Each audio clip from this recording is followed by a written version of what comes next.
মাজৰবাৰী অঞ্চলত যি মৃন্ময় মূৰ্তি দ্বাৰা ৰাস উদযাপন কৰোঁ আমি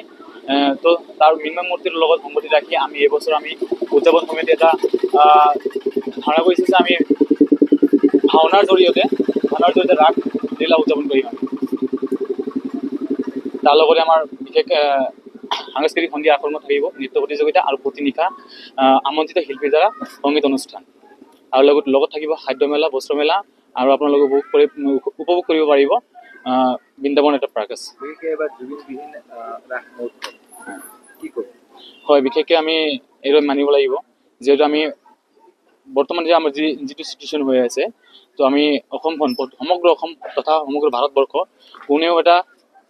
যে জুবিনদাৰ যি অকাল মৃত্যু এই অকাল মৃত্যু কোনেও মানি ল'ব পৰা নাই তো জুবিনদাৰ প্ৰতি আমি শ্ৰদ্ধাঞ্জলি জনাই আমি এইবছৰ মানে উদযাপন কৰিব লাগিব যে জুবিনদাৰ আত্মাই মানে যাতে অতি সোনকালে ন্যায় পায় তাৰে আমি কামনা কৰিছোঁ প্ৰথমতে মই আপোনালোকক আমাৰ নিউজ মিডিয়া বন্ধুসকলক লগতে আমাৰ অসমবাসী ৰাইজকো আমাৰ ৰাস উৎসৱৰ ৰাসৰ শুভেচ্ছা যাচিছোঁ আজি জাতি বৰ্ণ ধৰ্ম নিৰ্বিশেষে আমাৰ এই মাজৰবাৰীত 41 সংখ্যক যি সাৰ্বজনীন ৰাস উৎসৱ ইয়াতে আয়োজন হ'বলৈ আগবাঢ়ি গৈ আছে ইতিমধ্যে প্ৰায় গোটেইখিনি কাম কমপ্লিট হ'বলৈ ধৰিছেই তো ইয়াতে আমাৰ 9 দিনীয়া কাৰ্যসূচী চলে তো 9 দিনীয়া কাৰ্যসূচীত আমাৰ বিভিন্ন ধৰণৰ সাংস্কৃতিক অনুষ্ঠান লগতে আমাৰ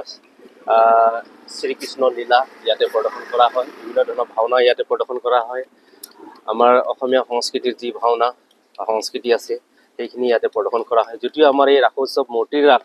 তথাপিও আমাৰ ইয়াত সম্পূৰ্ণৰূপে জাতি বৰ্ণ নিৰ্বিশেষে সকলো জাতি জনগোষ্ঠীৰ ইয়াতে কলা কৃষ্টিৰ পৰা আৰম্ভ কৰি আপোনাৰ বিভিন্ন ধৰণৰ আমাৰ যিবোৰ নেকি সাংস্কৃতিক কাৰ্যসূচী আছে গোটেইখিনি ইয়াতে পৰিৱেশন কৰা হয় বিশেষকৈ আমাৰ মাজৰবাৰীৰ যি ধৰ্মাৱলম্বী মানুহ ইয়াতে অসমীয়া সংস্কৃতিৰ এটা পৰম্পৰা আমাৰ যি ৰাস উৎসৱ সেই খুব সুন্দৰভাৱে আজি বহুত বছৰ ধৰি আমাৰ জন্মৰ আগতেও আমাৰ দেউতাসকলে আমাৰ বয়সস্থ ব্যক্তিসকলে তেওঁলোকে ইয়াতে স্থাপন কৰিছিল এই ৰাস উৎসৱ আজি খুব সুন্দৰভাৱে ধুনীয়াকৈ আগবাঢ়ি গৈ আছে তো আমি সেইখিনি অনুৰোধ ৰাখিছোঁ আমাৰ ৰাইজসকলকো ওচৰ চুবুৰীয়া ৰাইজ লগতে অসমবাসী ৰাইজ লগতে আমাৰ ধেমাজি অঞ্চল এইখন অঞ্চলৰ লগতে বিভিন্ন জেগাৰ পৰা বহুত দূৰ দূৰৰ পৰা আমাৰ ইয়াতে মানুহ আহে এই ৰাস উৎসৱ উপভোগ কৰিবৰ কাৰণে তো আমি সকলোকে আদৰণি জনাইছোঁ সকলোকে স্বাগতম জনাইছোঁ সকলোকে সকলোৱে আহক আহি একেলগে আমাৰ এই উৎসৱখিনি উপভোগ কৰক আৰু আমি এই 9 দিনীয়া কাৰ্যসূচীত সকলোৰে সহায় সহযোগিতা আশা ৰাখিছোঁ যিহেতু আমি ৰাইজৰ সহায় সহযোগ অবিহনে এই উৎসৱটো আমি সমাপন দিব নোৱাৰিম সেইটো কাৰণে সকলো ৰাইজৰ আমি আশা ৰাখিছোঁ সকলো ৰাইজৰ সহযোগিতা বিচাৰিছোঁ সকলোৱে যাতে ইয়াতে আহে ইয়াতে আমাৰ মেলাৰ উৎসৱৰ লগতে যিখিনি মেলা ইয়াত কাৰ্যসূচী ৰাখিছে ইয়াতে বিভিন্ন ধৰণৰ মানে ইয়াত আইটেম আমাৰ আছে আমি এটা মেলাত সম্পূৰ্ণৰূপে যিখিনি পৰিৱেশ পোৱা যায় সম্পূৰ্ণ পৰিৱেশটো আমাৰ ইয়াত আছে গতিকে সকলোৱে আহক আমি সেইখিনি আশা ৰাখিছোঁ আৰু মৃন্ময় মূৰ্তিৰ খনিকৰবোৰ ক'ৰ পৰা আহিছে খনিকৰবোৰ আমি আমাৰ যিসকল নেকি আগৰ পৰাই যিসকল নেকি আমাৰ আছিলে আমাৰ কি আছিল হয় স্থানীয় কিছুমান আমাৰ আছে স্থানীয় আমাৰ যিসকল নেকি শিল্পী আছে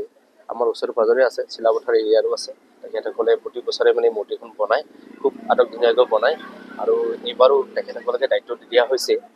তো সেইখিনি যিকোনো খবৰৰ বাবে যোগাযোগ কৰক 7099017330 লগতে 7099017110 নম্বৰত